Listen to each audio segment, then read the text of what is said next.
Hello, everyone. For those of you that haven't heard, Google just announced that they're shutting down their Stadia product. Now, if you're unfamiliar with this, Stadia was Google's solution for playing games from the cloud. When it first came out, you had to have one of the Stadia controllers, and using your Chromecast, you'd be able to connect to a virtual machine in the cloud that was running the games, and it would accept, your inputs from the controller and stream the video to your Chromecast. And later versions of the service, it would also work on your phone, or you could play it from your PC. Now, as far as what was special about this controller also connected via Wi-Fi. It has Bluetooth in it, but they wanted it to be able to communicate with the service via Wi-Fi.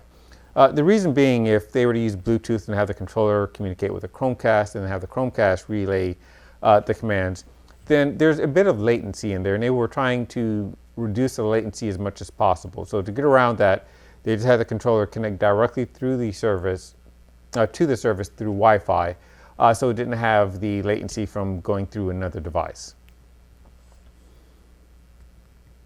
Now, to use the service, there was a $9.99 fee that you'd pay every month, and then you'd also purchase your games. Now, I personally did not like that idea because I feel like if I pay for a game, I should just have continued access to it. So I have to say that I never really got into it because of that. I have several of these units. I only have several because Google was giving these away for free for various promotions, so I didn't go out and buy these. Thankfully for those that did, as Google is shutting the service down, and the last day for the service is going to be the 18th of January. But as they're shutting it down, they are going to be issuing refunds for hardware that people have purchased through the Google Play Store. If you purchase your hardware through some other means, then they'll be putting up information later on what you need to do in order to get your refund. They'll be giving a refund back for games that were purchased through their service. The only thing I saw that they're not giving a refund for is that $9.99 fee per month, but that's a subscription fee, so I wouldn't really expect for people to get that back. And between now and January 18th, which is about 3.5 months, for those people that did have the monthly subscription, you should pretty much have continued access to it until it shuts down, even though they're not going to be charging you for it anymore. They did say that you might see some outages or some things might not function as they had before as things are getting shut down, but for the most part, they say that things should work as normal. As far as your game saves go, if you were playing a game that has some type of crossplay feature, it might be possible to port your game saves over that way. Destiny is one title that supported that feature. Otherwise, that might be something that you end up losing. Now, I mentioned in later versions of the service, you could play it on your phone or on your PC, and when those versions became available, you didn't have to use a Stadia controller. At that point, you could bring your own controller, like generic Bluetooth, Xbox, PlayStation, just pair it with your PC or your phone, and it would work for that too. I thought I'd show you a video on how setup in a service went, but since the e-commerce functionality has already been shut down, I can't really show that. So there's no way for me to, log into a trial version of Stadia. That functionality is shut down. And the games I have been playing, it seems like I no longer have access to those. Let's go ahead and open the app. So here I am within the app, and it's asking me to confirm the Google account that I'd like to use. Now, before I hit continue, I just want to let you know that they have shut down the e-commerce functionality at this point. So that means that there's no way for me to get back into it to do anything else with it at this point. Well, they said they're shutting it down in mid-January. I think it might be January 18th or 23rd, something like that. While they've announced that as a shutdown date, essentially it is shut down for me. So I have no way of getting into it. So this account that's up here now, I've never accessed Stadia using that account. So it's asking me to confirm the account. Let's go ahead and do that. Terms and conditions. Let's say I agree to those. Hit next. I choose an avatar. Next. And then you choose your Stadia name, and it doesn't matter what I choose here because this is going to fail.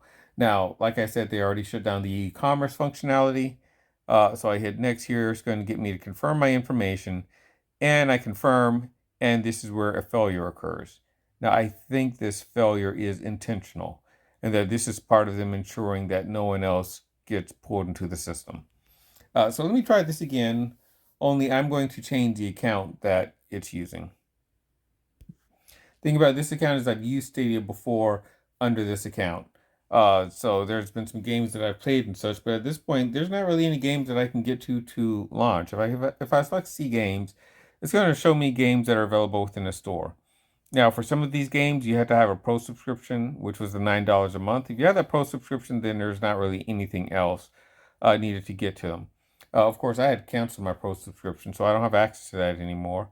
And if I go in here, I believe the way that it was working before is you go in here and there'd be their purchase button, or if you're on pro, you could claim with pro. So I don't have pro. When I select that, it just produces an error. There's no purchase button. And just to show you, let's go into something else that's not pro, Far Cry. So here I am in Far Cry, and I can see there's a promotion about $10 off. I can swipe through some of the screenshots for the game, and I can scroll through some of the other information that they have on the game. But that's pretty much it. There's no purchase button available for it. I can see a little bit on games I've played before, and I've only played like 3 games in this. So if I hit my profile, it shows me the games I've played before, and you can see I actually didn't even play that much. Oh gosh, Destiny. I was only in there for 26 seconds. That sounds like I just opened the start screen and didn't go any further than that. But it shows the achievements that you might have gotten in the game. But that is pretty much it. There's not anywhere in here I can go in order to actually launch anything now. So just to show you, here's the store, which lets you know that that it's going to be shut down. And there's a date. So it is the 18th of January that this is shutting down. There's nothing I can scroll to in here. This gift thing is promotion for inviting your friend. If they sign up, you get a month of pro. That's not going to work for anything since it's not really possible to sign up. We've got the home screen. Shows a screenshot from when I played before, but outside of that, the functionality is pretty much gone. It just had the C Games link that will take me to the store. Don't need that, but let's go into Explore. So it looks like Explore is just showing posts that other people have made from the screenshots they've taken from their games. And that's it. Otherwise, we had the control set up.